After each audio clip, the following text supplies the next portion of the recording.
L'armée soviétique était l'une des forces les plus redoutables au monde. Mais ce que beaucoup ignorent, c'est que les entraîneurs de forces soviétiques ont mis au point des méthodes d'entraînement si efficaces qu'elles surpassent encore aujourd'hui la plupart des routines modernes. Préparez-vous à découvrir un secret d'entraînement soviétique qui pourrait bien transformer votre force et votre endurance bien au-delà de ce que vous imaginez. Je vais vous révéler les 3 exercices qu'ils utilisaient pour développer une force, une endurance et une robustesse incroyables. Et même s'ils sont simples, ces mouvements vous rendront assez puissants pour soutenir tout votre corps lorsque vous soulevez des charges lourdes.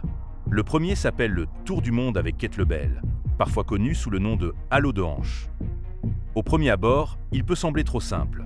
Vous faites passer la kettlebell en un cercle fluide autour de vos hanches ou de votre torse, en changeant de main derrière votre dos. C'est tout. Mais après quelques répétitions, quelque chose d'étonnant se produit. Votre tronc commence à travailler bien plus intensément que vous ne l'auriez imaginé. Pourquoi ? Parce que cet exercice entraîne une capacité que la plupart des entraînements ignorent, la force anti-rotation. En termes simples, votre corps reste stable pendant que le poids se déplace autour de lui. Ainsi, au lieu de se tordre ou de se pencher, votre tronc apprend à résister au mouvement. C'est précisément ce qui protège votre colonne vertébrale lors du soulevé de charges lourdes, de la course et dans la vie quotidienne. Réfléchissez, qu'est-ce qui est plus fort ? Un tronc qui bouge beaucoup ou un tronc qui refuse de bouger quand il le doit ? La réponse est évidente, et c'est exactement ce que cet exercice développe. Vos abdominaux, vos obliques et le bas de votre dos travaillent de concert pour créer une stabilité complète du tronc. En même temps, vos épaules bougent de manière fluide et contrôlée, comme une équipe bien organisée. Pour l'exécuter correctement, engagez votre sangle abdominale et gardez vos bras majoritairement tendus. Faites passer la kettlebell en douceur autour de vos hanches et changez de main derrière le dos. Évitez de lancer la kettlebell avec force. Le mouvement doit être fluide et contrôlé. Une kettlebell légère est idéale, surtout si vous débutez. Essayez 3 à 5 séries de 30 secondes, soit environ 20 passages fluides. Après quelques séries, vous remarquerez que votre sangle abdominale, au lieu d'être un coussin mou, commencera à ressembler à une armure. Mais la stabilité n'est que la première pièce du puzzle, car les soviétiques croyaient que la force devait se propager à travers tout le corps en un mouvement explosif. Alors, quel exercice peut accomplir cela ? Il existe un mouvement explosif simple qui entraîne vos jambes, votre tronc, vos épaules et fait monter votre rythme cardiaque en même temps. Ce mouvement, qui exploite la triple extension, est un épaulé jeté. Si vous n'avez pas le temps pour de longs entraînements d'1 heure, écoutez attentivement, car ce mouvement pourrait bien remplacer la moitié de votre routine. L'idée est simple. Vous soulevez le poids du sol, le réceptionnez à votre poitrine, puis le pressez au-dessus de votre tête en un seul mouvement fluide. Du sol à la poitrine, de la poitrine au ciel. La bonne nouvelle, c'est que vous n'avez pas besoin d'une salle de sport sophistiquée. Une kettlebell fonctionne parfaitement, tout comme un haltère ou même une barre si vous en avez une. Mais comment l'exécuter correctement ? Car c'est crucial. Commencez avec le poids au sol. Tenez-vous debout, les pieds à peu près à la largeur des épaules. Fléchissez ensuite les hanches et saisissez la poignée. Maintenant, projetez puissamment vos hanches vers l'avant, presque comme si vous essayiez de sauter, mais vos pieds restent au sol. Cette impulsion des hanches envoie le poids vers le haut. À mesure que le poids monte, guidez-le vers votre poitrine et réceptionnez-le en position de rack, près de votre épaule. De là, engagez votre sangle abdominale et pressez le poids directement au-dessus de votre tête jusqu'à ce que votre bras soit complètement tendu. C'est une répétition. Je sais que ce n'est pas facile, mais la vraie magie opère au milieu du mouvement.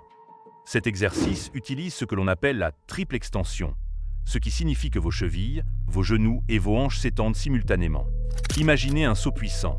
Lorsque vous sautez, tout le bas de votre corps explose vers le haut en un instant. L'épaulé jeté utilise cette même puissance. Mais pourquoi les entraîneurs soviétiques aiment-ils tant ce mouvement ? Parce qu'il développe une force utile et pas seulement des muscles esthétiques. C'est le genre de force qui vous aide à soulever des objets lourds, à courir plus vite, à transporter des charges et à continuer lorsque vos poumons commencent à négocier leur reddition. Il sollicite pratiquement tout votre corps. Vos jambes et vos hanches propulsent le poids vers le haut. Vos fessiers, quadriceps et ischio-jambiers agissent comme le moteur du mouvement. À mesure que le poids monte, votre tronc se contracte pour maintenir la colonne vertébrale stable, comme l'armature en acier d'un bâtiment. Ensuite, vos épaules prennent le relais, pressant le poids au-dessus de votre tête, tandis que votre rythme cardiaque grimpe rapidement. Il y a un autre avantage que les gens oublient, le conditionnement physique. Étant donné que ce soulevé est explosif, votre rythme cardiaque augmente rapidement.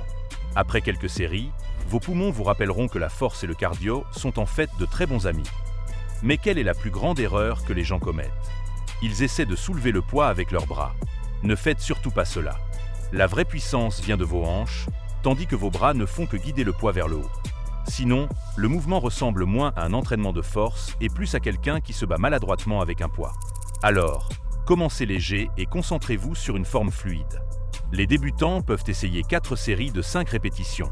Mais rappelez-vous 3 règles simples, car je ne veux pas que vous vous blessiez au lieu de gagner du temps, du muscle, de l'énergie et de la force. Ne tirez pas avec vos bras trop tôt. Ne réceptionnez pas le poids avec une posture relâchée. Et n'oubliez jamais, vos hanches doivent faire la majeure partie du travail. Maintenant que les avertissements sont passés, voici la partie la plus intéressante. Vous avez besoin d'un exercice qui transforme la puissance en vitesse et en force de préhension. Et heureusement pour vous, le prochain exercice soviétique fait exactement cela. Parfois, un petit changement peut tout simplifier. Dans ce cas, il s'agit simplement de se tenir quelques centimètres plus haut que le poids. Cet exercice s'appelle le tirage au kettlebell en déficit. Si vous souhaitez un dos plus fort, une meilleure prise et un conditionnement physique plus rapide sans passer 1 heure à la salle, cet exercice est parfait pour vous. Car même si le mouvement est simple, il sollicite vos muscles bien plus intensément que la plupart des routines. Voici comment cela fonctionne. Tenez-vous sur une petite plateforme ou un support stable.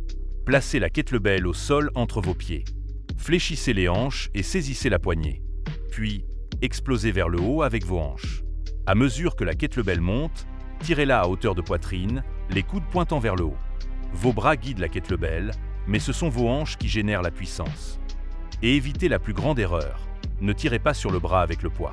Sinon, le mouvement ressemblera moins à un entraînement de force et plus à quelqu'un qui soulève des courses avec colère.